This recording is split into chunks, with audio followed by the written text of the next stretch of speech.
खबरों के बुलेटिन के स्पॉन्सर ने रियल्टर गुरजतिंदर सिंह रंधावा। हर तरह की प्रॉपर्टी खरीदण ते वेचण लई तुसीं कॉल कर सकते हो। सत श्री अकाल, तुसीं वेख रहे हो पंजाब मेल USA TV। मैं हाँ संजीव यश खन्ना। खबरों के बुलेटिन दे विच स्वागत। सब तो पहला चोणवीआं खबरां। अमरीका ने एक दिन विच डिपोर्ट कीते 21 भारतीय विद्यार्थी। अमरीका विच गैर कानूनी घुसपैठ रोकण लई टैक्सास गवर्नर एबॉट करनगे हमख्याली रिपब्लिकन गवर्नर्स नाल मुलाकात। 2020 तो बाद सब तो वध प्रवासी नज़रबंदियां दुर्व्यवहार दियां मिलियां रिपोर्टां। टैक्सास विच सरहद पार करदियां 18 दी मौत, 2 लापता। करोना दे नवे वेरीएंट BA.2.86 ने दित्ती दस्तक। WHO ने जारी किया अलर्ट। हुण इन्हां खबरां दा विस्तार ते होर बहुत सारियां देश विदेश दीयां खबरां। अमरीका तो एक वड्डी खबर सामने आई है। खबरां मुताबिक अमरीका तो एक दिन विच 21 भारतीय विद्यार्थियों नूं डिपोर्ट मतलब देश वापस भेज दिता गया। रिपोर्टां अनुसार इन्हां विद्यार्थियों विचों 1 दर्जन तेलुगु विद्यार्थी ने जो इस हफ्ते मास्टर कोर्स लई अमरीका पहुंचे सन। तेलुगु राजा के विद्यार्थियों विचों कुछ ने दावा किया कि उन्होंने वीज़ा दीयां सारियां प्रक्रियावां पूरीआं कीतियां सन अते फिर वो उच्च सिक्ख्या लई अपने कॉलेजां विच पढ़न लई अमरीका पहुंचे सन। उधर इमीग्रेशन अधिकारियों ने उन्हां दे दस्तावेज़ां की जांच करन तो बाद उन्हां नूं कुछ समय लई हिरासत विच रख के वापस भेज दिता। इन्हां चों ज़्यादातर एटलांटा, शिकागो अते सैन फ्रांसिस्को हवाई अड्डियां ते उतरे सन। मीडिया रिपोर्टां मुताबिक यह कार्रवाई 16 अगस्त नूं कीती गई। विद्यार्थियों ने दस्सिया कि उन्होंने इस बारे लोड़ींदी जानकारी नहीं दी गई कि उन्होंने वापस क्यों भेजा गया अते यह मन्निया गया कि इसका उन्होंने वीज़ा दस्तावेज़ों नाल कोई संबंध है। कुछ विद्यार्थियों ने कहा कि उन्होंने फोन अते इत्थों तक कि WhatsApp चैट भी चैक किए गए। दस्सिया जा रहा है कि विद्यार्थियों तो उन्होंने सिक्ख्या, वीज़ा इंटरव्यू, सलाहकारां तो दाखला मदद बारे पुछगिछ की गई अते अगले दिन एयर इंडिया की उड़ान ते दिल्ली लई बिठाए जाण तक हिरासत विच रखा गया। रिपोर्ट किए गए कई विद्यार्थी दस्तावेज़ों की घाट अते बकाया अधिकारित प्रक्रिया कारण कथित तौर पर इंदिरा गांधी अंतरराष्ट्रीय हवाई अड्डे दिल्ली ते फसे हुए ने। विद्यार्थियों ने दोष लाया कि ICC अधिकारियों का रवैया मनमानी सी अते दूतघर अते यूनीवर्सिटी तो सारे लोड़ींदे दस्तावेज़ां होने के बावजूद वो जवाबदेह नहीं सन।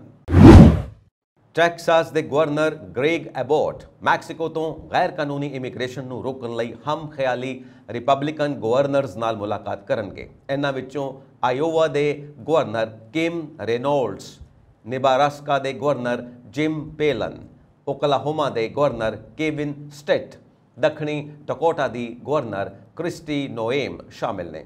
इन्हां सारे 4 गवर्नर्स के ऑपरेशन लोन स्टार लई समर्थन अते स्रोतां दा वादा किया है जो कि 2021 विच एबॉट द्वारा शुरू की गई राज की सरहद प्रक्रिया पहलकदमी है।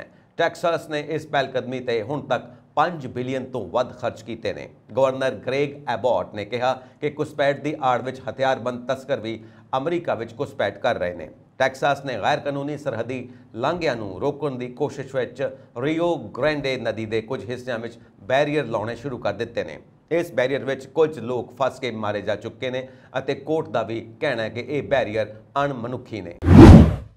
ताज़ा आंकड़ियां अनुसार जुलाई विच संघी नज़रबंदी विच शरण मंगण वाले प्रवासियों की गिणती 3 सालों में अपने सब तो उच्चे पद्धर ते पहुँच गई। 30 जुलाई तक US कस्टम्स अते बॉर्डर प्रोटैक्शन जां इमीग्रेशन अते कस्टम्स एनफोर्समेंट द्वारा संचालित नज़रबंदी सहूलतां विच 30,438 प्रवासी रखे गए सन। जुलाई के अध विच 31,064 गैर नागरिकों को हिरासत विच लिया गया सी जो कि ट्रंप प्रशासन के अधीन अप्रैल 2020 तो बाद अमरीका विच सब तो वध नज़रबंदी है। सारे नज़रबंदां विचों लगभग 1/3 नूं टैक्सास विच ICE सहूलतां विच रखा गया है। अगस्त 2019 विच ट्रंप प्रशासन दौरान कोविड-19 महामारी के शुरुआती दिनों में नज़रबंदियां 55,600 तो वध गईयां अते फिर अप्रैल 2020 के अखीर तक 30,000 तो हेठा आ गईयां। NPR द्वारा प्राप्त की गई एक रिपोर्ट विच ICE नज़रबंदी सुविधावां विच लापरवाही दीयां स्थितियां उस समय की म्याद तो पहलां दीयां मौजूद ने। ਨਿਰੀਖਣ ਰਿਪੋਰਟਾਂ civil rights and civil liberties ਲਈ ਹੋਮਲੈਂਡ ਸਿਕਿਉਰਿਟੀ ਦੇ ਦਫ਼ਤਰ ਦੁਆਰਾ ਨਿਯੁਕਤ ਕੀਤੇ ਗਏ ਮਾਹਰਾਂ ਦੁਆਰਾ ਲਿਖੀਆਂ ਗਈਆਂ ਸਨ, ਜਿਨ੍ਹਾਂ ਨੇ 2017 ਤੋਂ 2019 ਤੱਕ 16 ਰਾਜਾਂ ਵਿੱਚ 2 ਦਰਜਨ ਤੋਂ ਵੱਧ ਸਹੂਲਤਾਂ ਦੀ ਜਾਂਚ ਕੀਤੀ। NPR ਨੇ ਸੂਚਨਾ ਪ੍ਰਾਪਤ ਕਰਨ ਲਈ ਸੂਚਨਾ ਦੀ ਆਜ਼ਾਦੀ ਕਾਨੂੰਨ ਦੇ ਤਹਿਤ ਸ਼ੁਰੂਆਤ ਕੀਤੀ, ਕਿਉਂਕਿ ਇੱਕ ਰਿਪੋਰਟ ਅਨੁਸਾਰ ਨਜ਼ਰਬੰਦਾਂ ਦੀ ਡਾਕਟਰੀ ਦੇਖਭਾਲ ਅਤੇ ਹੋਰ ਸਹੂਲਤਾਂ ਵਿੱਚ ਅਣਗਹਿਲੀਆਂ ਪਾਈਆਂ ਜਾ ਰਹੀਆਂ ਸਨ। ਇਸ ਦੇ ਨਾਲ ਨਜ਼ਰਬੰਦਾਂ ਨਾਲ ਗਲਤ ਵਿਵਹਾਰ ਕੀਤਾ ਜਾ ਰਿਹਾ ਸੀ। ਵਿੱਤੀ ਸਾਲ 2023 ਵਿੱਚ ਹੁਣ ਤੱਕ PR ਸਾਲ ਟੈਕਸਾਸ ਵਿੱਚ ਦੱਖਣੀ ਟੈਕਸਾਸ ICE ਪ੍ਰੋਸੈਸਿੰਗ ਸੈਂਟਰ ਵਿੱਚ ਔਸਤਨ 1252 ਪ੍ਰਤੀ ਦਿਨ ICE ਨਜ਼ਰਬੰਦਾਂ ਦੀ ਸਭ ਤੋਂ ਵੱਡੀ ਗਿਣਤੀ ਹੈ। ਇਸ ਮਹੀਨੇ ਦੇ ਸ਼ੁਰੂ ਵਿੱਚ ICE ਨੇ ਐਲਾਨ ਕੀਤਾ ਕਿ ਇਹ ਇੱਕ ਵਿਵਾਦਪੂਰਨ ATD ਪ੍ਰੋਗਰਾਮ ਦਾ ਵਿਸਤਾਰ ਕਰ ਰਿਹਾ ਹੈ, ਜੋ ਪਨਾਹ ਮੰਗਣ ਵਾਲਿਆਂ ਤੇ ਰੋਕ ਤਾਂ ਲਗਾਏਗਾ ਪਰ ਉਹਨਾਂ ਨੂੰ ਨਜ਼ਰਬੰਦੀ ਦੀਆਂ ਸਹੂਲਤਾਂ ਤੋਂ ਬਾਹਰ ਰੱਖੇਗਾ। ਮੈਕਸੀਕੋ ਦਾ ਬਾਰਡਰ ਪਾਰ ਕਰਦਿਆਂ ਬਹੁਤ ਸਾਰੇ ਲੋਕ ਰਸਤੇ ਵਿੱਚ ਹੀ ਮਾਰੇ ਜਾਂਦੇ ਨੇ। ਟੈਕਸਾਸ ਸਰਹੱਦ ਦੇ ਨਜ਼ਦੀਕ ਰੇਗਿਸਤਾਨ ਵਿੱਚ ਇੱਕ ਵਾਰ ਫਿਰ ਅਮਰੀਕਾ ਦੀ ਸਰਹੱਦ ਪਾਰ ਕਰਦਿਆਂ ਕੁਝ ਲੋਕਾਂ ਦੇ ਮਾਰੇ ਜਾਣ ਦਾ ਸਮਾਚਾਰ ਪ੍ਰਾਪਤ ਹੋਇਆ। ਮੈਕਸੀਕੋ ਦੀ ਨੈਸ਼ਨਲ ਮਾਈਗ੍ਰੇਸ਼ਨ ਇੰਸਟੀਚਿਊਟ ਨੇ ਵੀਰਵਾਰ ਨੂੰ ਦੱਸਿਆ ਕਿ ਪਿਛਲੇ ਦਿਨੀ ਮਨੁੱਖੀ ਤਸਕਰਾਂ ਦਾ ਇੱਕ ਗਰੁੱਪ ਉੱਥੋਂ ਤੁਰਿਆ ਸੀ, ਪਰ ਕੁਝ ਲੋਕ ਰਸਤੇ ਵਿੱਚ ਮਾਰੇ ਗਏ। ਅਧਿਕਾਰੀਆਂ ਨੇ ਦੱਸਿਆ ਕਿ ਜ਼ਮੀਨੀ ਅਤੇ ਹਵਾ ਦੁਆਰਾ ਵੱਖ-ਵੱਖ ਥਾਵਾਂ ਦੀ ਖੋਜ ਕੀਤੀ ਗਈ ਅਤੇ 2 ਲਾਸ਼ਾਂ ਮਿਲੀਆਂ। ਬਾਜਾ ਨਾਰਕੋ ਸ਼ਮਸ਼ਾਨ ਘਾਟ ਵਿੱਚ ਵੀ 18 ਮ੍ਰਿਤਕ ਦੇਹਾਂ ਪਹੁੰਚਣ ਦਾ ਸਮਾਚਾਰ ਮਿਲਿਆ।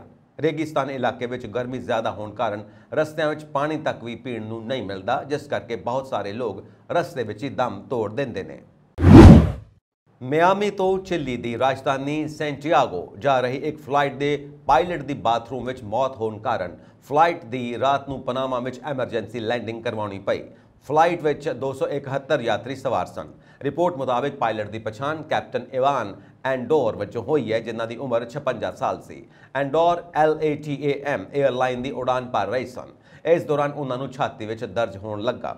ਇਵਾਨ ਜਹਾਜ਼ ਨੂੰ ਆਪਣੇ ਸਾਥੀ ਕੋ ਪਾਇਲਟ ਨੂੰ ਸਪੁਰਦ ਕਰਕੇ ਬਾਥਰੂਮ ਚਲੇ ਗਏ, ਪਰ ਬਾਥਰੂਮ ਵਿੱਚ ਅਚਾਨਕ ਉਹਨਾਂ ਨੂੰ ਦਿਲ ਦਾ ਦੌਰਾ ਪੈ ਗਿਆ ਅਤੇ ਉਹ ਉੱਥੇ ਹੀ ਡਿੱਗ ਪਏ।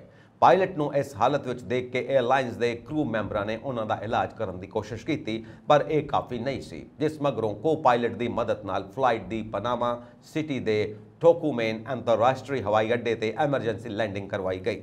ਲੈਂਡਿੰਗ ਤੋਂ ਬਾਅਦ ਉਹਨਾਂ ਨੂੰ ਨਜ਼ਦੀਕੀ ਹਸਪਤਾਲ ਲਿਜਾਇਆ ਗਿਆ, ਪਰ ਉਦੋਂ ਤੱਕ ਪਾਇਲਟ ਇਵਾਨ ਐਂਡੋਰ ਦੀ ਮੌਤ ਹੋ ਚੁੱਕੀ ਸੀ। ਇਵਾਨ 25 ਸਾਲਾਂ ਤੋਂ ਪਾਇਲਟ ਵਜੋਂ ਸੇਵਾਵਾਂ ਦੇ ਰਹੇ ਸਨ। LATAM 에ਅਰਲਾਈਨ ਗਰੁੱਪ ਨੇ ਆਪਣੇ ਬਿਆਨ ਵਿੱਚ ਕਿਹਾ ਕਿ ਮਿਆਮੀ ਤੋਂ ਸੈਂਟੀਆਗੋ ਜਾਣ ਵਾਲੀ ਫਲਾਈਟ LA505 ਨੂੰ ਸਿਹਤ ਐਮਰਜੈਂਸੀ ਕਾਰਨ ਪਨਾਮਾ ਸਿਟੀ ਦੇ ਟੋਕੂਮੇਨ ਅੰਤਰਰਾਸ਼ਟਰੀ ਹਵਾਈ ਅੱਡੇ ਤੇ ਲੈਂਡ ਕਰਨਾ ਪਿਆ। 에ਅਰਲਾਈਨ ਨੇ ਪਾਇਲਟ ਦੇ ਪਰਿਵਾਰ ਨਾਲ ਹਮਦਰਦੀ ਪ੍ਰਗਟਾਈ ਹੈ ਅਤੇ ਕਿਹਾ, ਅਸੀਂ ਉਹਨਾਂ ਦੇ 25 ਸਾਲਾਂ ਦੇ ਕੈਰੀਅਰ ਅਤੇ ਮਹੱਤਵਪੂਰਨ ਯੋਗਦਾਨ ਲਈ ਧੰਨਵਾਦੀ ਹਾਂ। ਉਡਾਨ ਦੌਰਾਨ ਪਾਇਲਟ ਦੀ ਸੁਰੱਖਿਆ ਲਈ ਸਾਰੇ ਜ਼ਰੂਰੀ ਪ੍ਰੋਟੋਕੋਲ ਦੀ ਪਾਲਣਾ ਵੀ ਕੀਤੀ ਗਈ ਸੀ। ਅਫਸੋਸ ਦੀ ਗੱਲ ਹੈ ਕਿ ਲੈਂਡਿੰਗ ਦੇ ਤੁਰੰਤ ਬਾਅਦ ਡਾਕਟਰੀ ਸਹਾਇਤਾ ਦੇ ਬਾਵਜੂਦ ਇਵਾਨ ਐਂਡੋਰ ਨੂੰ ਬਚਾਇਆ ਨਹੀਂ ਜਾ ਸਕਿਆ। ਅਮਰੀਕਾ ਦੀ ਇੱਕ ਅਦਾਲਤ ਨੇ ਇੱਕ ਕੈਨੇਡੀਅਨ ਔਰਤ ਨੂੰ ਸਾਬਕਾ ਰਾਸ਼ਟਰਪਤੀ ਡੋਨਾਲਡ ਟਰੰਪ ਨੂੰ ਆਪਣੇ ਕਾਰਜਕਾਲ ਦੌਰਾਨ ਜ਼ਹਿਰ ਮਿਲਾ ਕੇ ਚਿੱਠੀ ਭੇਜਣ ਦੇ ਮਾਮਲੇ ਵਿੱਚ 22 ਸਾਲ ਦੀ ਸਜ਼ਾ ਸੁਣਾਈ ਹੈ। ਰਿਪੋਰਟ ਅਨੁਸਾਰ ਜ਼ਿਲ੍ਹਾ ਜੱਜ ਡਬਨੀ ਫਰੈਡਰਿਕ ਨੇ ਵੀਰਵਾਰ 17 ਅਗਸਤ ਨੂੰ 56 ਸਾਲਾ ਪਾਸਕੇਲ ਫੇਰੀਅਰ ਨੂੰ 22 ਸਾਲ ਦੀ ਕੈਦ ਦੀ ਸਜ਼ਾ ਸੁਣਾਈ। ਰਿਪੋਰਟ ਮੁਤਾਬਕ ਸਜ਼ਾ ਪੂਰੀ ਹੋਣ ਤੋਂ ਬਾਅਦ ਉਸ ਨੂੰ ਅਮਰੀਕਾ ਤੋਂ ਡਿਪੋਰਟ ਕਰ ਦਿੱਤਾ ਜਾਵੇਗਾ। ਨਾਲ ਹੀ ਜੇ ਉਹ ਕਦੇ ਵਾਪਸ ਆਉਂਦੀ ਹੈ ਤਾਂ ਉਸ ਨੂੰ ਜ਼ਿੰਦਗੀ ਭਰ ਨਿਗਰਾਨੀ ਦਾ ਸਾਹਮਣਾ ਕਰਨਾ ਪਵੇਗਾ। ਜੱਜ ਫਰੈਡਰਿਕ ਨੇ ਫੇਰੀਅਰ ਨੂੰ ਕਿਹਾ ਕਿ ਉਸ ਦੀਆਂ ਹਰਕਤਾਂ ਖਤਰਨਾਕ ਤੇ ਸਮਾਜ ਲਈ ਨੁਕਸਾਨਦਾਇਕ ਸੀ। ਫਰਾਂਸ ਅਤੇ ਕੈਨੇਡਾ ਦੇ ਦੋਹਰੇ ਨਾਗਰਿਕ ਫੇਰੀਅਰ ਨੇ ਅਦਾਲਤ ਨੂੰ ਦੱਸਿਆ ਕਿ ਉਸ ਨੂੰ ਅਫਸੋਸ ਹੈ ਕਿ ਉਸ ਦੀ ਯੋਜਨਾ ਅਸਫਲ ਹੋ ਗਈ ਸੀ। ਉਸ ਨੇ ਇਹ ਵੀ ਕਿਹਾ ਕਿ ਉਹ ਆਪਣੇ ਆਪ ਨੂੰ ਇੱਕ ਕਾਰਕੁਨ ਸਮਝਦੀ ਹੈ, ਨਾ ਕਿ ਇੱਕ ਅੱਤਵਾਦੀ। BBC ਦੀ ਰਿਪੋਰਟ ਮੁਤਾਬਕ FBI ਨੇ ਟਰੰਪ ਨੂੰ ਲਿਖੀ ਚਿੱਠੀ ਤੇ ਉਸ ਦੇ ਉਂਗਲਾਂ ਦੇ ਨਿਸ਼ਾਨ ਪਾਏ ਸਨ। ਪੱਤਰ ਵਿੱਚ ਫੇਰੀਅਰ ਨੇ ਟਰੰਪ ਨੂੰ ਰਾਸ਼ਟਰਪਤੀ ਦੀ ਦੌੜ ਤੋਂ ਬਾਹਰ ਹੋਣ ਦੀ ਅਪੀਲ ਕੀਤੀ ਸੀ। ਬਾਅਦ ਵਿੱਚ ਉਸ ਨੇ ਸਵੀਕਾਰ ਕੀਤਾ ਕਿ ਉਸ ਨੇ ਆਪਣੇ ਕਿਊਬਿਕ ਸਥਿਤ ਘਰ ਵਿੱਚ ਰੀਸੀਨ ਕਾਸਟਰ ਬੀਨਜ਼ ਦੇ ਬਚੇ ਪਦਾਰਥਾਂ ਤੋਂ ਜ਼ਹਿਰ ਬਣਾਇਆ ਸੀ ਤੇ ਇਸ ਨੂੰ ਚਿੱਠੀ ਦੇ ਨਾਲ ਲਿਫਾਫੇ ਵਿੱਚ ਰੱਖਿਆ ਸੀ। ਅਮਰੀਕਾ ਦੇ ਫਲੋਰੀਡਾ ਰਾਜ ਵਿੱਚ ਇੱਕ 9 ਸਾਲ ਦੇ ਲੜਕੇ ਦੇ ਹੱਥ ਵਿੱਚ ਆਈ ਗਨ ਉਸ ਵੇਲੇ ਘਾਤਕ ਸਾਬਤ ਹੋਈ ਜਦੋਂ ਉਸ ਨੇ 6 ਸਾਲ ਦੇ ਲੜਕੇ ਦੇ ਗੋਲੀ ਮਾਰ ਦਿੱਤੀ। ਇਹ ਘਟਨਾ ਫਲੋਰੀਡਾ ਦੇ ਸ਼ਹਿਰ ਜੈਕਸਨਵਿਲੇ ਦੇ ਇੱਕ ਘਰ ਵਿੱਚ ਵਾਪਰੀ। ਜੈਕਸਨਵਿਲੇ ਸ਼ੈਰਿਫ ਦਫ਼ਤਰ ਦੇ ਸਹਾਇਕ ਮੁਖੀ JD ਸਟਰਾਨਗੋ ਨੇ ਜਾਰੀ ਇੱਕ ਪ੍ਰੈਸ ਬਿਆਨ ਵਿੱਚ ਕਿਹਾ ਕਿ ਛੋਟੇ ਬੱਚੇ ਨੂੰ ਹਸਪਤਾਲ ਲਿਜਾਇਆ ਗਿਆ, ਜਿੱਥੇ ਉਹ ਦਮ ਤੋੜ ਗਿਆ। ਸ਼ੈਰਿਫ ਅਨੁਸਾਰ ਉਸ ਦੇ ਸਿਰ ਵਿੱਚ ਗੋਲੀ ਵੱਜੀ ਸੀ। ਅਧਿਕਾਰੀਆਂ ਵੱਲੋਂ ਘਟਨਾ ਵਾਪਰਨ ਵੇਲੇ ਘਰ ਵਿੱਚ ਮੌਜੂਦ ਇੱਕ ਬਾਲਗ ਤੋਂ ਪੁੱਛਗਿੱਛ ਕੀਤੀ ਜਾ ਰਹੀ ਹੈ। ਉਹਨਾਂ ਕਿਹਾ ਕਿ ਕੋਈ ਅਪਰਾਧਕ ਹਿੰਸਾ ਦਾ ਕੋਈ ਸੰਕੇਤ ਨਹੀਂ ਮਿਲਿਆ ਤੇ ਕਿਸੇ ਵਿਰੁੱਧ ਵੀ ਮਾਮਲਾ ਦਰਜ ਨਹੀਂ ਕੀਤਾ ਗਿਆ। ਉਹਨਾਂ ਹੋਰ ਕਿਹਾ ਕਿ ਗੋਲੀ ਚੱਲਣ ਸਮੇਂ ਘਰ ਵਿਚਲੇ ਹਾਲਾਤ ਬਾਰੇ ਜਾਂਚ ਕੀਤੀ ਜਾ ਰਹੀ ਹੈ। ਇੱਥੇ ਜ਼ਿਕਰਯੋਗ ਹੈ ਕਿ ਗਨ ਹਿੰਸਾ ਵਿੱਚ ਇਸ ਸਾਲ ਹੁਣ ਤੱਕ 17 ਸਾਲ ਤੋਂ ਘੱਟ ਉਮਰ ਦੇ 1114 ਨਾਬਾਲਗਾਂ ਦੀ ਮੌਤ ਹੋ ਚੁੱਕੀ ਹੈ ਤੇ 3065 ਜ਼ਖਮੀ ਹੋਏ ਨੇ। ਅਮਰੀਕਾ ਦੇ ਹਵਾਈ ਸੂਬੇ ਦੇ ਮਾਉਈ ਟਾਪੂ ਉੱਪਰ ਲੱਗੀ ਭਿਆਨਕ ਜੰਗਲੀ ਅੱਗ ਦੇ 10 ਦਿਨਾਂ ਬਾਅਦ ਐਮਰਜੈਂਸੀ ਮੈਨੇਜਮੈਂਟ ਏਜੰਸੀ ਦੇ ਪ੍ਰਸ਼ਾਸਕ ਨੇ ਆਪਣਾ ਅਸਤੀਫਾ ਦੇ ਦਿੱਤਾ। ਪ੍ਰਸ਼ਾਸਕ ਹਰਮਨ ਅੰਦਾਇਆ ਦਾ ਅਸਤੀਫਾ ਤੁਰੰਤ ਪ੍ਰਵਾਨ ਕਰ ਲਿਆ ਗਿਆ। ਹਾਲਾਂਕਿ ਉਸਨੇ ਅਸਤੀਫੇ ਦਾ ਕਾਰਨ ਸਿਹਤ ਨਾ ਠੀਕ ਹੋਣ ਨੂੰ ਦੱਸਿਆ ਹੈ, ਪਰੰਤੂ ਹਾਲਾਤ ਨੂੰ ਠੀਕ ਤਰ੍ਹਾਂ ਨਾ ਨਜਿੱਠਣ ਕਾਰਨ ਉਹਨਾਂ ਉੱਪਰ ਨਿਰੰਤਰ ਦਬਾਅ ਬਣਾਇਆ ਹੋਇਆ ਸੀ। ਮਾਉਂਟੀ ਕਾਉਂਟੀ ਦੇ ਮੇਅਰ ਰਿਚਰਡ ਬਿਸੇਨ ਨੇ ਅਸਤੀਫੇ ਬਾਰੇ ਜਾਣਕਾਰੀ ਦਿੰਦਿਆਂ ਕਿਹਾ ਕਿ ਸੰਕਟ ਦੀ ਭਿਆਨਕਤਾ ਨੂੰ ਦੇਖਦੇ ਹੋਏ ਮੈਂ ਤੇ ਮੇਰੀ ਟੀਮ ਇਸ ਪ੍ਰਮੁੱਖ ਅਹੁਦੇ ਤੇ ਜਿੰਨੀ ਛੇਤੀ ਸੰਭਵ ਹੋ ਸਕੇ ਕਿਸੇ ਹੋਰ ਨੂੰ ਨਿਯੁਕਤ ਕਰਨ ਜਾ ਰਹੇ ਹਾਂ। ਉਹਨਾਂ ਕਿਹਾ ਕਿ ਮੈਂ ਇਸ ਸੰਬੰਧੀ ਛੇਤੀ ਐਲਾਨ ਦੀ ਉਮੀਦ ਕਰਦਾ। 8 ਅਗਸਤ ਨੂੰ ਲੱਗੀ ਜੰਗਲੀ ਅੱਗ ਵਿੱਚ ਹੁਣ ਤੱਕ 111 ਤੋਂ ਵੱਧ ਲਾਸ਼ਾਂ ਬਰਾਮਦ ਹੋਈਆਂ ਨੇ, ਜਦਕਿ ਮੌਤਾਂ ਦੀ ਗਿਣਤੀ ਵਧਣ ਦਾ ਖਦਸ਼ਾ ਨਿਰੰਤਰ ਬਣਿਆ ਹੋਇਆ ਹੈ ਕਿਉਂਕਿ ਮਾਉਈ ਟਾਪੂ ਦੇ ਸੜੇ ਇੱਕ ਵੱਡੇ ਹਿੱਸੇ ਵਿੱਚ ਪੀੜਤ ਵਿਅਕਤੀਆਂ ਨੂੰ ਲੱਭਣ ਦੀਆਂ ਕੋਸ਼ਿਸ਼ਾਂ ਜਾਰੀ ਨੇ। ਮਾਉਈ ਪੁਲਿਸ ਮੁਖੀ ਜੌਨ ਪੈਲੀਟੀਅਰ ਨੇ ਬੀਤੇ ਦਿਨੀ ਕਿਹਾ ਕਿ ਟਾਪੂ ਦੇ ਸੜੇ ਜ਼ਿਆਦਾਤਰ ਹਿੱਸੇ ਵਿੱਚ ਅਜੇ ਪੀੜਤਾਂ ਦੀ ਭਾਲ ਕੀਤੀ ਜਾਣੀ ਹੈ। ਕੈਨੇਡਾ ਦੇ ਪ੍ਰਧਾਨ ਮੰਤਰੀ ਜਸਟਿਨ ਟਰੂਡੋ ਨੇ ਉੱਤਰੀ ਪੱਛਮੀ ਖੇਤਰਾਂ ਵਿੱਚ ਜੰਗਲੀ ਅੱਗ ਦੇ ਸੰਕਟ ਤੇ ਚਰਚਾ ਕਰਨ ਲਈ ਐਮਰਜੈਂਸੀ ਮੀਟਿੰਗ ਸੱਦੀ ਹੈ। 20,000 ਤੋਂ ਵੱਧ ਦੀ ਆਬਾਦੀ ਵਾਲੇ ਸ਼ਹਿਰ ਯੈਲੋਨਾਈਫ ਸਮੇਤ ਹੋਰ ਖੇਤਰਾਂ ਤੋਂ ਵੱਡੇ ਪੱਧਰ ਤੇ ਲੋਕਾਂ ਦੀ ਨਿਕਾਸੀ ਜਾਰੀ ਹੈ। ਇੱਕ ਨਿਊਜ਼ ਏਜੰਸੀ ਨੇ ਸਥਾਨਕ ਮੀਡੀਆ ਦੇ ਹਵਾਲੇ ਨਾਲ ਦੱਸਿਆ ਕਿ ਵਸਨੀਕਾਂ ਨੂੰ ਸ਼ੁੱਕਰਵਾਰ ਦੁਪਹਿਰ ਤੱਕ ਘਰ ਛੱਡਣ ਦਾ ਹੁਕਮ ਦਿੱਤਾ ਗਿਆ ਹੈ। ਖੇਤਰੀ ਸਰਕਾਰ ਨੇ ਵੈਬਸਾਈਟ ਤੇ ਕਿਹਾ ਕਿ ਸਿਰਫ ਉਹਨਾਂ ਵਸਨੀਕਾਂ ਜਿਨ੍ਹਾਂ ਕੋਲ ਕਾਰ ਰਾਹੀਂ ਬਾਹਰ ਨਿਕਲਣ ਦਾ ਵਿਕਲਪ ਨਹੀਂ ਹੈ ਉਹਨਾਂ ਨੂੰ ਉਡਾਨਾਂ ਲਈ ਰਜਿਸਟਰ ਕਰਨ ਲਈ ਕਿਹਾ ਜਾਂਦਾ ਹੈ ਅਤੇ ਸਿਹਤ ਸੰਬੰਧੀ ਚਿੰਤਾਵਾਂ ਅਤੇ ਗੰਭੀਰ ਨਤੀਜਿਆਂ ਦੇ ਵਧੇਰੇ ਜੋਖਮ ਵਾਲੇ ਨਿਵਾਸੀਆਂ ਨੂੰ ਨਿਕਾਸੀ ਉਡਾਨ ਲਈ ਰਜਿਸਟਰ ਕਰਨ ਲਈ ਉਤਸ਼ਾਹਿਤ ਕੀਤਾ ਜਾਂਦਾ ਹੈ। ਕੈਨੇਡੀਅਨ ਆਰਮਡ ਫੋਰਸਿਸ ਨੇ ਸੋਸ਼ਲ ਮੀਡੀਆ ਤੇ ਕਿਹਾ ਕਿ ਉਹ ਰਾਜਧਾਨੀ ਯੈਲੋਨਾਈਫ ਵਿੱਚ ਨੇ ਅਤੇ ਸਹਾਇਤਾ ਪ੍ਰਦਾਨ ਕਰਨ ਅਤੇ ਭਾਈਚਾਰਿਆਂ ਨੂੰ ਜੰਗਲ ਦੀ ਅੱਗ ਤੋਂ ਬਚਾਉਣ ਵਿੱਚ ਮਦਦ ਕਰਨ ਲਈ ਮੈਦਾਨ ਵਿੱਚ ਉਤਰੇ ਨੇ। ਖੇਤਰੀ ਸਰਕਾਰ ਨੇ ਮੰਗਲਵਾਰ ਨੂੰ ਐਮਰਜੈਂਸੀ ਦੀ ਘੋਸ਼ਣਾ ਕੀਤੀ ਸੀ ਅਤੇ ਜੰਗਲ ਦੀ ਅੱਗ ਤੇ ਕਾਬੂ ਤੋਂ ਬਾਹਰ ਹੋਣ ਦੇ ਬਾਵਜੂਦ ਬੁੱਧਵਾਰ ਨੂੰ ਨਿਕਾਸੀ ਦੇ ਹੁਕਮ ਜਾਰੀ ਕੀਤੇ ਸਨ। ਸਥਾਨਕ ਮੀਡੀਆ ਨੇ ਦੱਸਿਆ ਕਿ ਜੰਗਲ ਦੀ ਅੱਗ ਹਫ਼ਤੇ ਦੇ ਅੰਤ ਤੱਕ ਯੈਲੋਨਾਈਫ ਦੇ ਬਾਹਰੀ ਹਿੱਸੇ ਤੱਕ ਪਹੁੰਚ ਸਕਦੀ ਹੈ। ਪੱਛਮੀ ਆਸਟ੍ਰੇਲੀਆ WA ਦੇ ਤੱਟ ਤੇ ਇੱਕ ਜਹਾਜ਼ ਦੁਆਰਾ ਸੁੱਟੀ ਗਈ 560 ਕਿਲੋਗ੍ਰਾਮ ਦੀ ਕੋਕੇਨ ਖੇਪ ਨੂੰ ਚੁੱਕਣ ਲਈ ਕਥਿਤ ਤੌਰ ਤੇ 3 ਵਿਅਕਤੀਆਂ ਨੂੰ ਫੜਿਆ ਗਿਆ। ਇਹਨਾਂ 3 ਵਿਅਕਤੀਆਂ ਦੇ ਬੋਟਿੰਗ ਜ਼ਰੀਏ $224 ਮਿਲੀਅਨ ਦੀ ਕੋਕੇਨ ਦੀ ਢੋਆ-ਢੁਆਈ ਦਾ ਦੋਸ਼ ਲਗਾਇਆ ਗਿਆ। ਕੁਈਨਜ਼ਲੈਂਡ ਦੇ ਰਹਿਣ ਵਾਲੇ 49, 32 ਅਤੇ 29 ਸਾਲ ਦੀ ਉਮਰ ਦੇ ਤਿੰਨੇ ਵਿਅਕਤੀਆਂ ਨੂੰ 11 ਅਗਸਤ ਨੂੰ ਦੋਵਾਂ ਰਾਜਾਂ ਵਿੱਚ ਛਾਪੇਮਾਰੀ ਤੋਂ ਬਾਅਦ ਚਾਰਜ ਕੀਤੇ ਜਾਣ ਤੋਂ ਬਾਅਦ ਉਮਰ ਕੈਦ ਦੀ ਸਜ਼ਾ ਹੋ ਸਕਦੀ ਹੈ। ਪੁਲਿਸ ਦਾ ਦਾਅਵਾ ਹੈ ਕਿ ਨਸ਼ੀਲੇ ਪਦਾਰਥਾਂ ਦੀ ਖੇਪ 2.8 ਮਿਲੀਅਨ ਸਟਰੀਟ ਡੀਲਸ ਲਈ ਵਰਤੀ ਜਾ ਸਕਦੀ ਹੈ। ਕਥਿਤ ਤੌਰ ਤੇ ਪਰਥ ਤੋਂ ਲਗਭਗ 570 ਕਿਲੋਮੀਟਰ ਦੂਰ ਛੋਟੇ ਤੱਟਵਰਤੀ ਕਸਬੇ ਕਾਲਬਰੀ ਵਿੱਚ ਇਹ ਇੱਕ ਘਰ ਵਿੱਚ ਪਲਾਸਟਿਕ ਵਿੱਚ ਲਪੇਟੀ ਹੋਈ ਸੀ। ਆਸਟ੍ਰੇਲੀਅਨ ਫੈਡਰਲ ਪੁਲਿਸ AFP ਨੇ ਕਿਹਾ ਕਿ ਅਦਾਲਤ ਵਿੱਚ ਇਹ ਦੋਸ਼ ਲਗਾਇਆ ਜਾਵੇਗਾ ਕਿ 3 ਵਿਅਕਤੀ ਇੱਕ ਕਿਸ਼ਤੀ ਖਰੀਦਣ ਅਤੇ ਕੋਕੇਨ ਨੂੰ ਇਕੱਠਾ ਕਰਨ ਲਈ ਜ਼ਿੰਮੇਵਾਰ ਸਨ, ਜਦੋਂ ਇੱਕ ਬਲਕ ਕੈਰੀਅਰ ਜਹਾਜ਼ ਨੇ ਇਸ ਖੇਪ ਨੂੰ ਪੱਛਮੀ ਆਸਟ੍ਰੇਲੀਆ ਦੇ ਤੱਟ ਤੋਂ ਸਮੁੰਦਰ ਵਿੱਚ ਸੁੱਟ ਦਿੱਤਾ ਸੀ। UK ਤੋਂ ਇੱਕ ਵੱਡੀ ਖਬਰ ਸਾਹਮਣੇ ਆਈ ਹੈ। ਇੱਥੇ ਜਿਊਰੀ ਨੇ ਨਰਸ ਲੂਸੀ ਲੈਟਬੀ ਨੂੰ ਇੱਕ ਨਵਜੰਮੇ ਯੂਨਿਟ ਵਿੱਚ 7 ਬੱਚਿਆਂ ਦਾ ਕਤਲ ਕਰਨ ਦਾ ਦੋਸ਼ੀ ਪਾਇਆ, ਜਿਸ ਨਾਲ ਉਹ ਮੌਜੂਦਾ ਸਮੇਂ ਵਿੱਚ UK ਦੀ ਸਭ ਤੋਂ ਵੱਡੀ ਬਾਲ ਸੀਰੀਅਲ ਕਿਲਰ ਬਣ ਗਈ। 33 ਸਾਲਾ ਨਰਸ ਲੂਸੀ ਨੂੰ ਜੂਨ 2015 ਤੋਂ ਜੂਨ 2016 ਦਰਮਿਆਨ ਕਾਉਂਟਸ ਆਫ ਚੈਸਟਰ ਹਸਪਤਾਲ ਵਿੱਚ 6 ਹੋਰ ਬੱਚਿਆਂ ਨੂੰ ਮਾਰਨ ਦੀ ਕੋਸ਼ਿਸ਼ ਕਰਨ ਦਾ ਵੀ ਦੋਸ਼ੀ ਠਹਿਰਾਇਆ ਗਿਆ। ਲੇਟਬੀ ਨੇ ਜਾਣਬੁੱਝ ਕੇ ਬੱਚਿਆਂ ਨੂੰ ਗਲਤ ਟੀਕਾ ਲਗਾਇਆ, ਦੂਜਿਆਂ ਨੂੰ ਜ਼ਬਰਦਸਤੀ ਦੁੱਧ ਪਿਲਾਇਆ ਅਤੇ 2 ਬੱਚਿਆਂ ਨੂੰ ਇਨਸੂਲਿਨ ਨਾਲ ਜ਼ਹਿਰ ਦਿੱਤਾ। ਬੁੱਧਵਾਰ ਤੋਂ ਲੂਸੀ ਨੇ ਫੈਸਲਿਆਂ ਲਈ ਕਟਹਿਰੇ ਵਿੱਚ ਪੇਸ਼ ਹੋਣ ਤੋਂ ਇਨਕਾਰ ਕਰ ਦਿੱਤਾ ਸੀ, ਜਦੋਂ 76 ਘੰਟੇ ਦੇ ਵਿਚਾਰ ਵਟਾਂਦਰੇ ਦੇ ਬਾਅਦ 8 ਅਗਸਤ ਨੂੰ ਜਿਊਰੀ ਦੇ ਫੋਰਮੈਨ ਦੁਆਰਾ ਪਹਿਲੇ ਦੋਸ਼ ਵਿੱਚ ਫੈਸਲਾ ਸੁਣਾਇਆ ਗਿਆ ਤਾਂ ਉਹ ਫੁੱਟ-ਫੁੱਟ ਕੇ ਰੋਣ ਲੱਗੀ। ਅਗਸਤ ਨੂੰ ਦੂਜੇ ਦੋਸ਼ ਵਿੱਚ ਫੈਸਲਾ ਸੁਣਾਇਆ ਗਿਆ ਤਾਂ ਲੂਸੀ ਆਪਣਾ ਸਿਰ ਝੁਕਾ ਕੇ ਰੋ ਪਈ। ਉਸ ਨੂੰ ਕਤਲ ਦੀ ਕੋਸ਼ਿਸ਼ ਦੇ 2 ਦੋਸ਼ਾਂ ਲਈ ਦੋਸ਼ੀ ਨਹੀਂ ਪਾਇਆ ਗਿਆ ਅਤੇ 4 ਬੱਚਿਆਂ ਨਾਲ ਸੰਬੰਧਿਤ ਕਤਲ ਦੀ ਕੋਸ਼ਿਸ਼ ਦੇ ਹੋਰ ਦੋਸ਼ਾਂ ਤੇ ਜਿਊਰੀ ਦਾ ਫੈਸਲਾ ਆਉਣਾ ਬਾਕੀ ਹੈ।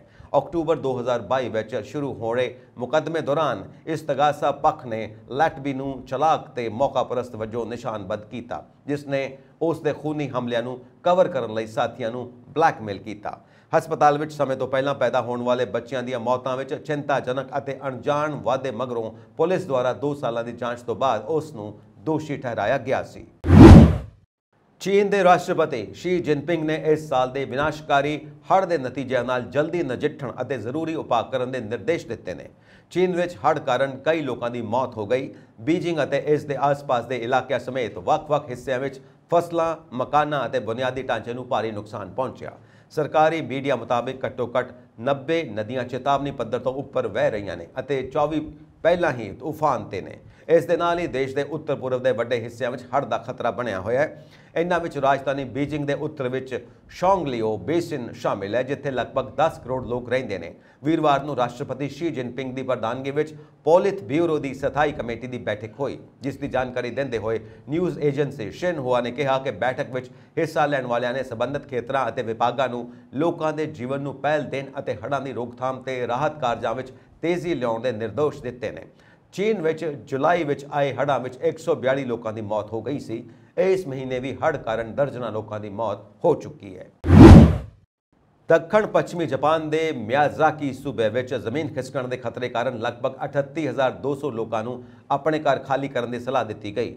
ਜਾਪਾਨੀ ਮੀਡੀਆ ਨੇ ਸ਼ੁੱਕਰਵਾਰ ਨੂੰ ਇਹ ਜਾਣਕਾਰੀ ਦਿੱਤੀ। NHK ਬ੍ਰੌਡਕਾਸਟਰ ਮੀਡੀਆ ਨੇ ਦੱਸਿਆ ਕਿ ਟਾਈਫੂਨ ਲੈਨ ਦੇ ਕਿਊਸ਼ ਟਾਪੂ ਦੇ ਉੱਪਰ ਲੰਘਣ ਦਰਮਿਆਨ ਇਹ ਸਲਾਹ ਜਾਰੀ ਕੀਤੀ ਗਈ ਸੀ। ਤੂਫਾਨ ਨੇ ਦੱਖਣ ਪੱਛਮੀ ਜਾਪਾਨ ਨੂੰ ਪ੍ਰਭਾਵਿਤ ਕੀਤਾ, ਜਿਸ ਕਾਰਨ ਭਾਰੀ ਮੀਂਹ ਪਿਆ ਅਤੇ ਜ਼ਮੀਨ ਖਿਸਕਣ ਦੀ ਭਵਿੱਖਬਾਣੀ ਕੀਤੀ ਗਈ। ਸੂਬੇ ਦੇ 5 ਸੰਭਾਵਿਤ ਅਲਰਟ ਪੱਧਰਾਂ ਵਿੱਚੋਂ ਚੌਥੇ ਅਲਰਟ ਦਾ ਐਲਾਨ ਕੀਤਾ। ਕਿਊਡੋ ਨਿਊਜ਼ ਏਜੰਸੀ ਨੇ ਵੀਰਵਾਰ ਨੂੰ ਸਥਾਨਕ ਅਧਿਕਾਰੀਆਂ ਦੇ ਹਵਾਲੇ ਨਾਲ ਦੱਸਿਆ ਕਿ ਤੂਫਾਨ ਲੈਨ ਦੇ ਜਾਪਾਨ ਦੇ ਉੱਪਰੋਂ ਲੰਘਣ ਕਾਰਨ ਜ਼ਖਮੀ ਹੋਏ ਲੋਕਾਂ ਦੀ ਗਿਣਤੀ 64 ਹੋ ਗਈ ਹੈ। ਚੀਨ ਦੇ ਰਾਸ਼ਟਰਪਤੀ ਸ਼ੀ ਜਿਨਪਿੰਗ ਅਗਲੇ ਹਫ਼ਤੇ ਦੱਖਣੀ ਅਫਰੀਕਾ ਦੇ ਜੋਹਾਨਸਬਰਗ ਵਿੱਚ ਬ੍ਰਿਕਸ, ਬ੍ਰਾਜ਼ੀਲ, ਰੂਸ, ਭਾਰਤ, ਚੀਨ ਅਤੇ ਦੱਖਣੀ ਅਫਰੀਕਾ ਦੇਸ਼ਾਂ ਦੇ ਸਿਖਰ ਸੰਮੇਲਨ ਵਿੱਚ ਹਿੱਸਾ ਲੈਣਗੇ। ਵਿਦੇਸ਼ ਮੰਤਰਾਲੇ ਨੇ ਸ਼ੁੱਕਰਵਾਰ ਨੂੰ ਕਿਹਾ ਕਿ ਇਸ ਤੋਂ ਪਹਿਲਾਂ ਉਹ ਦੱਖਣੀ ਅਫਰੀਕਾ ਦਾ ਅਧਿਕਾਰਿਤ ਦੌਰਾ ਕਰਨਗੇ। ਵਿਦੇਸ਼ ਮੰਤਰਾਲੇ ਦੇ ਬੁਲਾਰੇ ਹੁਆ ਚਿਨਯੁੰਗ ਨੇ ਬਿਆਨ ਵਿੱਚ ਕਿਹਾ ਕਿ 21 ਤੋਂ 24 ਅਗਸਤ ਤੱਕ ਦੱਖਣੀ ਅਫਰੀਕਾ ਦੀ ਆਪਣੀ ਯਾਤਰਾ ਦੌਰਾਨ ਸ਼ੀ ਆਪਣੇ ਦੱਖਣੀ ਅਫਰੀਕਾ ਦੇ ਹਮਰੁਤਬਾ ਸਿਰੀਲ ਰਾਮਾਫੋਸਾ ਨਾਲ ਚੀਨ ਅਫਰੀਕਾ ਲੀਡਰਸ ਡਾਇਲੌਗ ਦੀ ਸਹਿ ਪ੍ਰਧਾਨਗੀ ਵੀ ਕਰਨਗੇ। ਬ੍ਰਿਕਸ ਸਮੂਹ ਵਿਸ਼ਵ ਦੀਆਂ ਪ੍ਰਮੁੱਖ ਉੱਭਰਦੀਆਂ ਇਕਨੋਮੀਜ਼ ਦੇ ਹਿੱਤਾਂ ਨੂੰ ਜੋੜਨ ਤੇ ਆਧਾਰਿਤ ਸੀ, ਪਰ ਇਸ ਦੇ ਹੋਰ ਸਿਵਲ ਅਤੇ ਸਰਕਾਰੀ ਖੇਤਰਾਂ ਵਿੱਚ ਵਿਸਤਾਰ ਕਰਨ ਦੀ ਮੰਗ ਕੀਤੀ ਹੈ। ਦੱਖਣੀ ਅਫਰੀਕਾ ਦੇ ਅਧਿਕਾਰੀਆਂ ਅਨੁਸਾਰ ਰੂਸੀ ਰਾਸ਼ਟਰਪਤੀ ਵਲਾਦੀਮੀਰ ਪੁਤਿਨ ਨੇ ਅੰਤਰਰਾਸ਼ਟਰੀ ਅਪਰਾਧਿਕ ਅਦਾਲਤ ਵੱਲੋਂ ਉਹਨਾਂ ਦੇ ਖਿਲਾਫ ਗ੍ਰਿਫਤਾਰੀ ਵਾਰੰਟ ਜਾਰੀ ਕੀਤੇ ਜਾਣ ਕਾਰਨ ਇਸ ਸੰਮੇਲਨ ਵਿੱਚ ਸ਼ਾਮਿਲ ਨਾ ਹੋਣ ਦਾ ਫੈਸਲਾ ਕੀਤਾ। ਕ੍ਰੈਮਲਿਨ ਦੇ ਬੁਲਾਰੇ ਦਮਿਤਰੀ ਪੇਸਕੋਵ ਨੇ ਕਿਹਾ ਕਿ ਪੁਤਿਨ ਨੇ ਵੀਡੀਓ ਲਿੰਕ ਰਾਹੀਂ ਕਾਨਫਰੰਸ ਵਿੱਚ ਸ਼ਾਮਿਲ ਹੋਣ ਦਾ ਫੈਸਲਾ ਕੀਤਾ। ਹਾਲਾਂਕਿ ਉਹਨਾਂ ਨੇ ਇਹ ਨਹੀਂ ਦੱਸਿਆ ਕਿ ਕੀ ਉਹ ਇਸ ਸੰਮੇਲਨ ਵਿੱਚ ਵਿਅਕਤੀਗਤ ਤੌਰ ਤੇ ਸ਼ਾਮਿਲ ਹੋਣ ਦਾ ਇਰਾਦਾ ਰੱਖਦੇ ਨੇ ਜਾਂ ਨਹੀਂ। ਪ੍ਰਧਾਨ ਮੰਤਰੀ ਨਰਿੰਦਰ ਮੋਦੀ ਨੇ ਅੱਜ ਇੱਥੇ G20 ਮੁਲਕਾਂ ਨੂੰ ਟੈਕਨੋਲੋਜੀ ਦੇ ਬਰਾਬਰ ਸਹੂਲਤਾਂ ਦੇਣ ਅਤੇ ਲੋਕ ਭਲਾਈ ਲਈ ਕਾਢਾਂ ਦੀ ਅਪੀਲ ਕੀਤੀ। ਗੁਜਰਾਤ ਦੀ ਰਾਜਧਾਨੀ ਗਾਂਧੀਨਗਰ ਵਿੱਚ G20 ਮੁਲਕਾਂ ਦੇ ਸਿਹਤ ਮੰਤਰੀਆਂ ਦੀ ਮੀਟਿੰਗ ਨੂੰ ਵਰਚੁਅਲੀ ਸੰਬੋਧਨ ਕਰਦਿਆਂ ਪ੍ਰਧਾਨ ਮੰਤਰੀ ਨੇ ਸਾਰਿਆਂ ਨੂੰ ਅਗਲੀ ਸਿਹਤ ਐਮਰਜੈਂਸੀ ਨਾਲ ਨਜਿੱਠਣ ਲਈ ਤਿਆਰ ਰਹਿਣ ਦਾ ਸੱਦਾ ਦਿੱਤਾ। ਨਰਿੰਦਰ ਮੋਦੀ ਨੇ ਕਿਹਾ ਕਿ ਡਿਜੀਟਲ ਹੱਲ ਅਤੇ ਖੋਜਾਂ ਸਾਡੀਆਂ ਕੋਸ਼ਿਸ਼ਾਂ ਨੂੰ ਤਰਕਸੰਗਤ ਬਣਾਉਣ ਲਈ ਲਾਹੇਵੰਦ ਸਾਧਨ ਨੇ। ਉਹਨਾਂ ਕਿਹਾ, ਆਲਮੀ ਸਿਹਤ ਸੰਬੰਧੀ ਵੱਖ-ਵੱਖ ਵਿਸ਼ਵ ਵਿਆਪੀ ਡਿਜੀਟਲ ਸਿਹਤ ਪਹਿਲਕਦਮੀਆਂ ਨੂੰ ਇੱਕ ਸਾਂਝੇ ਮੰਚ ਤੇ ਲਿਆਉਣਗੀਆਂ। ਆਓ ਲੋਕ ਭਲਾਈ ਲਈ ਕਾਢਾਂ ਕੱਢੀਏ। ਪ੍ਰਧਾਨ ਮੰਤਰੀ ਨੇ ਕਿਹਾ, ਆਓ ਟੈਕਨੋਲੋਜੀ ਦੇ ਬਰਾਬਰ ਸਹੂਲਤਾਂ ਨੂੰ ਯਕੀਨੀ ਬਣਾਈਏ। ਇਹ ਪਹਿਲ ਵਿਸ਼ਵ ਭਰ ਦੇ ਦੱਖਣੀ ਮੁਲਕਾਂ ਨੂੰ ਸਿਹਤ ਸੇਵਾਵਾਂ ਮੁਹੱਈਆ ਕਰਵਾਉਣ ਦੇ ਪਾੜੇ ਨੂੰ ਪੂਰਾ ਕਰਨ ਦੀ ਆਗਿਆ ਦੇਵੇਗੀ। ਉਹਨਾਂ G20 ਮੁਲਕਾਂ ਦੇ ਮੈਂਬਰਾਂ ਨੂੰ ਦੱਸਿਆ ਕਿ ਭਾਰਤ ਵਿਸ਼ਵ ਸਿਹਤ ਸੰਗਠਨ ਵੱਲੋਂ ਮਿੱਥੇ ਗਏ ਟੀਚੇ ਤੋਂ ਪਹਿਲਾਂ ਲੋਕਾਂ ਦੇ ਸਹਿਯੋਗ ਨਾਲ TB ਦਾ ਖਾਤਮਾ ਕਰ ਦੇਵੇਗਾ। ਮੋਦੀ ਨੇ ਕਿਹਾ ਕਿ TB ਮੁਕਤ ਭਾਰਤ ਲਈ ਲੋਕਾਂ ਨੂੰ ਨਿਕਸ਼ੈ ਮਿੱਤਰ ਬਣਨ ਦੀ ਅਪੀਲ ਕੀਤੀ ਗਈ ਹੈ। ਪ੍ਰਧਾਨ ਮੰਤਰੀ ਨੇ ਕੋਰੋਨਾ ਮਹਾਮਾਰੀ ਵਾਂਗ ਅਗਲੀ ਸਿਹਤ ਐਮਰਜੈਂਸੀ ਨਾਲ ਨਜਿੱਠਣ ਲਈ ਪਹਿਲਾਂ ਤੋਂ ਹੀ ਤਿਆਰ ਰਹਿਣ ਤੇ ਜ਼ੋਰ ਦਿੱਤਾ ਹੈ। ਸੁਪਰੀਮ ਕੋਰਟ ਨੇ ਅੱਜ ਜ਼ੋਰ ਦੇ ਕੇ ਆਖਿਆ ਕਿ ਨਫ਼ਰਤੀ ਭਾਸ਼ਣ ਦੇਣ ਵਾਲੇ ਹਰ ਵਿਅਕਤੀ ਖਿਲਾਫ ਕਾਰਵਾਈ ਕੀਤੀ ਜਾਣੀ ਚਾਹੀਦੀ ਹੈ, ਭਾਵੇਂ ਉਹ ਕਿਸੇ ਵੀ ਧਿਰ ਨਾਲ ਸੰਬੰਧਿਤ ਹੋਵੇ। ਜਸਟਿਸ ਸੰਜੀਵ ਖੰਨਾ ਅਤੇ SVN ਪੱਟੀ ਦੇ ਬੈਂਚ ਨੇ ਇਹ ਟਿੱਪਣੀ ਵੱਖ-ਵੱਖ ਸੂਬਿਆਂ ਵਿੱਚ ਨਫ਼ਰਤੀ ਤਕਰੀਰਾਂ ਰੋਕਣ ਲਈ ਦਿਸ਼ਾ ਨਿਰਦੇਸ਼ ਜਾਰੀ ਕਰਨ ਦੀ ਮੰਗ ਵਾਲੀਆਂ ਪਟੀਸ਼ਨਾਂ ਤੇ ਸੰਖੇਪ ਸੁਣਵਾਈ ਦੌਰਾਨ ਕੀਤੀ। ਉਨ੍ਹਾਂ ਵਿੱਚ ਦਿੱਲੀ NCR ਇਲਾਕੇ ਦੇ ਨੂਹ ਗੁਰੂਗ੍ਰਾਮ ਵਿੱਚ ਹੋਈ ਹਾਲੀਆ ਹਿੰਸਕ ਘਟਨਾਵਾਂ ਮਗਰੋਂ ਮੁਸਲਮਾਨ ਭਾਈਚਾਰੇ ਦੇ ਬਾਈਕਾਟ ਦਾ ਸੱਦਾ ਦੇਣ ਵਾਲੇ ਹਿੰਦੂ ਸੰਗਠਨਾਂ ਖਿਲਾਫ ਕਾਰਵਾਈ ਦੀ ਮੰਗ ਵਾਲੀ ਪਟੀਸ਼ਨ ਵੀ ਸ਼ਾਮਿਲ ਸੀ। ਇੱਕ ਵਕੀਲ ਨੇ ਬੈਂਚ ਸਾਹਮਣੇ ਦਾਅਵਾ ਕੀਤਾ ਕਿ ਕੇਰਲਾ ਦੀ ਸਿਆਸੀ party Indian union Muslim League IUML ਵੱਲੋਂ ਜੁਲਾਈ ਮਹੀਨੇ ਸੂਬੇ ਵਿੱਚ ਕੀਤੀ ਗਈ ਰੈਲੀ ਵਿੱਚ ਹਿੰਦੂਆਂ ਖਿਲਾਫ ਨਾਅਰੇਬਾਜ਼ੀ ਕੀਤੀ ਗਈ। ਸਿਖਰਲੀ ਅਦਾਲਤ ਨੇ ਕਿਹਾ, ਅਸੀਂ ਬਹੁਤ ਹੀ ਸਪਸ਼ਟ ਹਾਂ, ਇਹ ਧਿਰ ਜਾਂ ਉਹ ਧਿਰ, ਉਹਨਾਂ ਨਾਲ ਇੱਕੋ ਜਿਹਾ ਵਿਵਹਾਰ ਹੋਣਾ ਚਾਹੀਦਾ ਹੈ ਅਤੇ ਕਾਨੂੰਨ ਆਪਣਾ ਕੰਮ ਕਰੇਗਾ। ਜੇਕਰ ਕੋਈ ਨਫ਼ਰਤੀ ਭਾਸ਼ਣ ਵਰਗੀ ਸਰਗਰਮੀ ਵਿੱਚ ਸ਼ਾਮਿਲ ਪਾਇਆ ਗਿਆ ਤਾਂ ਉਸ ਨਾਲ ਕਾਨੂੰਨ ਅਨੁਸਾਰ ਨਜਿੱਠਿਆ ਜਾਵੇਗਾ। ਅਸੀਂ ਆਪਣੀ ਇਹ ਰਾਏ ਪਹਿਲਾਂ ਵੀ ਦੇ ਚੁੱਕੇ ਹਾਂ। ਜਸਟਿਸ ਖੰਨਾ ਨੇ ਕਿਹਾ ਕਿ ਸਮੇਂ ਦੀ ਘਾਟ ਕਾਰਨ ਬੈਂਚ ਅੱਜ ਮਾਮਲੇ ਤੇ ਹੋਰ ਸੁਣਵਾਈ ਨਹੀਂ ਕਰ ਸਕਦਾ, ਕਿਉਂਕਿ ਇਸ ਕੋਲ ਬਿਹਾਰ ਜਾਤੀ ਸਰਵੇਖਣ ਨੂੰ ਚੁਣੌਤੀਆਂ ਦਿੰਦੀਆਂ ਪਟੀਸ਼ਨਾਂ ਵੀ ਸੂਚੀਬੱਧ ਨੇ। ਨਫ਼ਰਤੀ ਭਾਸ਼ਣ ਮਾਮਲਿਆਂ ਬਾਰੇ ਸਾਰੀਆਂ ਪਟੀਸ਼ਨਾਂ ਤੇ ਸੁਣਵਾਈ ਅਗਲੇ ਸ਼ੁੱਕਰਵਾਰ ਨੂੰ ਕੀਤੀ ਜਾਵੇਗੀ। ਪੰਜਾਬ ਵਿੱਚ ਹੜ੍ਹਾਂ ਦੌਰਾਨ ਚਿੰਤਾ ਭਰੀ ਖਬਰ ਸਾਹਮਣੇ ਆਈ ਹੈ। ਦਰਅਸਲ ਹਿਮਾਚਲ ਪ੍ਰਦੇਸ਼ ਦੇ ਸਥਾਨਕ ਮੌਸਮ ਵਿਗਿਆਨ ਕੇਂਦਰ ਨੇ ਸੂਬੇ ਦੇ 10 ਜ਼ਿਲ੍ਹਿਆਂ ਵਿੱਚ ਵੱਖ-ਵੱਖ ਥਾਵਾਂ ਤੇ 21 ਅਤੇ 22 ਅਗਸਤ ਨੂੰ ਮੋਹਲੇਧਾਰ ਮੀਂਹ, ਤੂਫਾਨ ਅਤੇ ਬਿਜਲੀ ਡਿੱਗਣ ਨੂੰ ਲੈ ਕੇ ਯੈਲੋ ਅਲਰਟ ਜਾਰੀ ਕੀਤਾ ਹੈ। ਸੂਬੇ ਵਿੱਚ 21 ਅਗਸਤ ਤੋਂ ਮੀਂਹ ਦੀਆਂ ਗਤੀਵਿਧੀਆਂ ਤੇਜ਼ ਹੋਣ ਦੀ ਸੰਭਾਵਨਾ ਹੈ ਅਤੇ 24 ਅਗਸਤ ਤੱਕ ਕਈ ਹਿੱਸਿਆਂ ਵਿੱਚ ਮੀਂਹ ਪਵੇਗਾ। ਮੌਸਮ ਵਿਭਾਗ ਨੇ 21 ਤੋਂ 23 ਅਗਸਤ ਤੱਕ ਗੈਰ ਕਬਾਇਲੀ ਜ਼ਿਲ੍ਹਿਆਂ ਵਿੱਚ ਵੱਖ-ਵੱਖ ਥਾਵਾਂ ਤੇ ਮੋਹਲੇਧਾਰ ਮੀਂਹ ਪੈਣ ਦੀ ਭਵਿੱਖਬਾਣੀ ਕੀਤੀ ਹੈ, ਜਦੋਂ ਕਿ ਕੁਝ ਥਾਵਾਂ ਤੇ ਗਰਜ ਤੂਫਾਨ ਦੇ ਨਾਲ ਬਿਜਲੀ ਡਿੱਗ ਸਕਦੀ ਹੈ। ਇਸ ਨਾਲ ਆਵਾਜਾਈ ਅਤੇ ਹੋਰ ਜ਼ਰੂਰੀ ਸੇਵਾਵਾਂ ਵਿੱਚ ਵਿਘਨ ਪੈ ਸਕਦਾ ਹੈ। ਜ਼ਿਕਰਯੋਗ ਹੈ ਕਿ ਇਸ ਤੋਂ ਪਹਿਲਾਂ ਵੀ ਹਿਮਾਚਲ ਪ੍ਰਦੇਸ਼ ਵਿੱਚ ਲਗਾਤਾਰ ਪੈ ਰਹੇ ਮੀਂਹ ਕਾਰਨ ਪੌਂਗ ਡੈਮ ਵਿੱਚ ਪਾਣੀ ਦਾ ਪੱਧਰ ਵਧਣ ਕਾਰਨ ਉਸ ਦੇ ਫਲੱਡ ਗੇਟ ਖੋਲ੍ਹ ਦਿੱਤੇ ਗਏ ਸਨ, ਜਿਸ ਦੇ ਨਤੀਜੇ ਵਜੋਂ ਪੰਜਾਬ ਦੇ ਕਈ ਪਿੰਡਾਂ ਵਿੱਚ ਪਾਣੀ ਭਰ ਗਿਆ ਸੀ, ਜਿਸ ਤੋਂ ਅਜੇ ਤੱਕ ਉਭਰਿਆ ਨਹੀਂ ਗਿਆ। ਹੁਣ ਆਈ ਇਸ ਖਬਰ ਨੇ ਇੱਕ ਵਾਰ ਫਿਰ ਪੰਜਾਬ ਦੇ ਲੋਕਾਂ ਦੀ ਚਿੰਤਾ ਵਧਾ ਦਿੱਤੀ ਹੈ। ਇੱਥੇ ਤੁਹਾਨੂੰ ਦੱਸ ਦਈਏ ਕਿ ਸੂਬੇ ਵਿੱਚ 24 ਜੂਨ ਨੂੰ ਮਾਨਸੂਨ ਸ਼ੁਰੂ ਹੋਣ ਤੋਂ ਬਾਅਦ ਮੀਂਹ ਨਾਲ ਸੰਬੰਧਿਤ ਘਟਨਾਵਾਂ ਵਿੱਚ ਹੁਣ ਤੱਕ 217 ਲੋਕਾਂ ਦੀ ਮੌਤ ਹੋ ਚੁੱਕੀ ਹੈ। ਹਿਮਾਚਲ ਦੇ ਮੁੱਖ ਮੰਤਰੀ ਸੁਖਵਿੰਦਰ ਸਿੰਘ ਸੁੱਖੂ ਨੇ ਵੀਰਵਾਰ ਨੂੰ ਮੰਡੀ ਜ਼ਿਲ੍ਹੇ ਦੇ ਸਰਕਾਘਾਟ ਵਿਧਾਨ ਸਭਾ ਹਲਕੇ ਦੇ ਮਠਹੇੜੀ, ਬਲਦਵਾੜਾ, ਮਸੇਰਨ ਅਤੇ ਜ਼ੁਕੈਨ ਦੇ ਮੀਂਹ ਅਤੇ ਹੜ੍ਹ ਪ੍ਰਭਾਵਿਤ ਇਲਾਕਿਆਂ ਦਾ ਦੌਰਾ ਕੀਤਾ ਅਤੇ ਉੱਥੇ ਲੋਕਾਂ ਨਾਲ ਮੁਲਾਕਾਤ ਕੀਤੀ। ਉਹਨਾਂ ਲੋਕਾਂ ਨੂੰ ਸਰਕਾਰ ਵੱਲੋਂ ਹਰ ਸੰਭਵ ਮਦਦ ਦਾ ਭਰੋਸਾ ਦਿੱਤਾ। ਸੁੱਖੂ ਨੇ ਇੱਕ ਇੰਟਰਵਿਊ ਵਿੱਚ ਕਿਹਾ ਸੀ ਕਿ ਭਾਰੀ ਮਾਨਸੂਨ ਦੇ ਮੀਂਹ ਨਾਲ ਨੁਕਸਾਨੇ ਗਏ ਬੁਨਿਆਦੀ ਢਾਂਚਿਆਂ ਨੂੰ ਦੁਬਾਰਾ ਬਣਾਉਣ ਵਿੱਚ 1 ਸਾਲ ਦਾ ਸਮਾਂ ਲੱਗੇਗਾ। ਸੁੱਖੂ ਨੇ ਕਿਹਾ ਸੀ ਕਿ ਪਿਛਲੇ ਮਹੀਨੇ ਜੁਲਾਈ ਅਤੇ ਇਸ ਹਫ਼ਤੇ ਹੋਈ ਮੋਹਲੇਧਾਰ ਮੀਂਹ ਕਾਰਨ ਸੂਬੇ ਵਿੱਚ 10,000 ਕਰੋੜ ਰੁਪਏ ਦਾ ਨੁਕਸਾਨ ਹੋਇਆ ਹੈ। ਮੁੱਖ ਮੰਤਰੀ ਨੇ ਕਿਹਾ ਕਿ ਸੜਕਾਂ ਅਤੇ ਪਾਣੀ ਦੇ ਪ੍ਰੋਜੈਕਟਾਂ ਦੇ ਪੁਨਰ ਨਿਰਮਾਣ ਵਿੱਚ ਸਮਾਂ ਲੱਗਦਾ ਹੈ, ਪਰ ਸਰਕਾਰ ਇਸ ਪ੍ਰਕਿਰਿਆ ਵਿੱਚ ਤੇਜ਼ੀ ਲਿਆ ਰਹੀ ਹੈ। ਉਹਨਾਂ ਕਿਹਾ, ਸਾਨੂੰ 1 ਸਾਲ ਦੇ ਅੰਦਰ ਬੁਨਿਆਦੀ ਢਾਂਚੇ ਨੂੰ ਪੂਰੀ ਤਰ੍ਹਾਂ ਬਹਾਲ ਕਰਨਾ ਹੋਵੇਗਾ। ਮੈਂ ਇਸ ਨੂੰ ਧਿਆਨ ਵਿੱਚ ਰੱਖ ਕੇ ਕੰਮ ਕਰ ਰਿਹਾ। ਵਿਸ਼ਵ ਸਿਹਤ ਸੰਗਠਨ WHO ਨੇ ਸ਼ੁੱਕਰਵਾਰ ਨੂੰ ਕਿਹਾ ਕਿ ਉਹ ਵੱਡੀ ਗਿਣਤੀ ਵਿੱਚ ਪਰਿਵਰਤਨ ਦੇ ਨਾਲ ਕੋਵਿਡ-19 ਦਾ ਇੱਕ ਨਵਾਂ ਰੂਪ ਲੱਭਣ ਤੋਂ ਬਾਅਦ ਇਸ ਦਾ ਅਧਿਐਨ ਕਰ ਰਹੇ ਨੇ।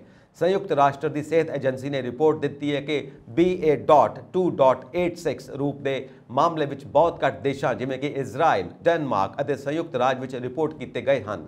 ਇਹ ਬਿਲਕੁਲ ਨਵਾਂ ਵੇਰੀਐਂਟ ਹੈ, ਇਸ ਲਈ ਇਸ ਬਾਰੇ ਅਜੇ ਕੋਈ ਜਾਣਕਾਰੀ ਉਪਲਬਧ ਨਹੀਂ। ਇਸ ਦੇ ਸਟ੍ਰੇਨ ਅਤੇ ਵਿਸਤਾਰ ਦੀ ਹੱਦ ਨੂੰ ਸਮਝਣ ਲਈ ਡਾਟਾ ਇਕੱਠਾ ਕੀਤਾ ਜਾ ਰਿਹਾ ਹੈ। BA.2.86 ਸਟ੍ਰੇਨ ਪਹਿਲੀ ਵਾਰ 24 ਜੁਲਾਈ ਨੂੰ ਰਿਪੋਰਟ ਕੀਤੀ ਗਈ ਸੀ। ਸਿਹਤ ਏਜੰਸੀ ਨੇ ਇਸ ਨੂੰ 17 ਅਗਸਤ ਨੂੰ ਵੇਰੀਐਂਟ ਅੰਡਰ ਮੋਨੀਟਰਿੰਗ ਤਹਿਤ ਰੱਖਿਆ ਹੈ। WHO ਨੇ ਕਿਹਾ ਕਿ ਇਸ ਦੇ ਬਹੁਤ ਜ਼ਿਆਦਾ ਪਰਿਵਰਤਨ ਹੋਣ ਦਾ ਖਤਰਾ ਹੈ। ਅਸੀਂ ਇਸ ਵਾਇਰਸ ਦੇ ਨਵੇਂ ਸਟ੍ਰੇਨ ਦੀ ਪ੍ਰਕਿਰਤੀ ਤੇ ਨਜ਼ਰ ਰੱਖ ਰਹੇ ਹਾਂ। ਅਮਰੀਕਾ ਦੀ CDC ਦੀ ਬੁਲਾਰਾ ਕੈਥਲੀਨ ਖੋਨੇਲੇ ਨੇ ਕਿਹਾ ਕਿ ਅਸੀਂ ਨਵੇਂ ਵੇਰੀਐਂਟਸ ਨੂੰ ਪਹਿਲਾਂ ਨਾਲੋਂ ਜ਼ਿਆਦਾ ਆਸਾਨੀ ਨਾਲ ਖੋਜਦੇ ਹਾਂ। ਹੁਣ ਕਰੋਨਾ ਵਾਇਰਸ ਦੇ ਨਵੇਂ ਰੂਪਾਂ ਦਾ ਪਤਾ ਲੱਗਾ ਹੈ। ਇਹ ਬਹੁਤ ਤੇਜ਼ੀ ਨਾਲ ਪਰਿਵਰਤਨਸ਼ੀਲ ਹੈ। ਇਸ ਨਾਲ ਹੋਰ ਲਾਗਾਂ ਅਤੇ ਜ਼ੋਖਮ ਹੋ ਸਕਦੇ ਨੇ। ਇਹ ਗੱਲ CDC ਦੇ ਸੋਸ਼ਲ ਮੀਡੀਆ ਐਕਸ ਪਹਿਲਾਂ ਟਵਿੱਟਰ ਤੇ ਕਹੀ ਸੀ। ਉਹਨਾਂ ਦੱਸਿਆ ਕਿ ਇਜ਼ਰਾਈਲ, ਡੈਨਮਾਰਕ ਅਤੇ ਅਮਰੀਕਾ ਵਿੱਚ ਕਰੋਨਾ ਵਾਇਰਸ ਦੇ ਨਵੇਂ ਰੂਪਾਂ ਦਾ ਪਤਾ ਲੱਗਾ ਹੈ। ਇਸ ਤੇ ਨਜ਼ਰ ਰੱਖੀ ਜਾ ਰਹੀ ਹੈ। ਪਤਾ ਲੱਗਣ ਤੇ ਹੋਰ ਜਾਣਕਾਰੀ ਦਿੱਤੀ ਜਾਵੇਗੀ। ਹਿਊਸਟਨ ਮੈਥੋਡਿਸਟ ਵਿਖੇ ਡਾਇਨਾਗਨੋਸਟਿਕ ਮਾਈਕਰੋਬਾਇਓਲੋਜੀ ਦੇ ਮੈਡੀਕਲ ਡਾਇਰੈਕਟਰ ਡਾਕਟਰ ਵੇਸਲੇ ਲੌਂਗ ਨੇ ਕਿਹਾ ਕਿ ਓਮਿਕਰੋਨ ਸਬ ਵੇਰੀਐਂਟ BA.2.86 ਇਸ ਦੇ 36 ਵੇਰੀਐਂਟਸ ਵਿੱਚੋਂ ਸਿਰਫ ਇੱਕ ਹੈ। ਉਹਨਾਂ ਦੱਸਿਆ ਕਿ ਇਨਫੈਕਸ਼ਨਸ ਬਹੁਤ ਤੇਜ਼ੀ ਨਾਲ ਵੱਧ ਰਹੀ ਹੈ, ਪਰ ਚਿੰਤਾ ਦੀ ਕੋਈ ਗੱਲ ਨਹੀਂ, ਕਿਉਂਕਿ ਪਹਿਲਾਂ ਤੋਂ ਬੂਸਟਰ ਇਸ ਨੂੰ ਰੋਕਣ ਵਿੱਚ ਮਦਦ ਕਰਨਗੇ। ਇਹ ਸਨ ਅੱਜ ਦੀਆਂ ਮੁੱਖ ਖਬਰਾਂ। ਹੋਰ ਅਪਡੇਟਸ ਦੇ ਲਈ ਵੇਖਦੇ ਰਹੋ ਪੰਜਾਬ ਮੇਲ USA TV। ਸਤਿ ਸ਼੍ਰੀ ਅਕਾਲ।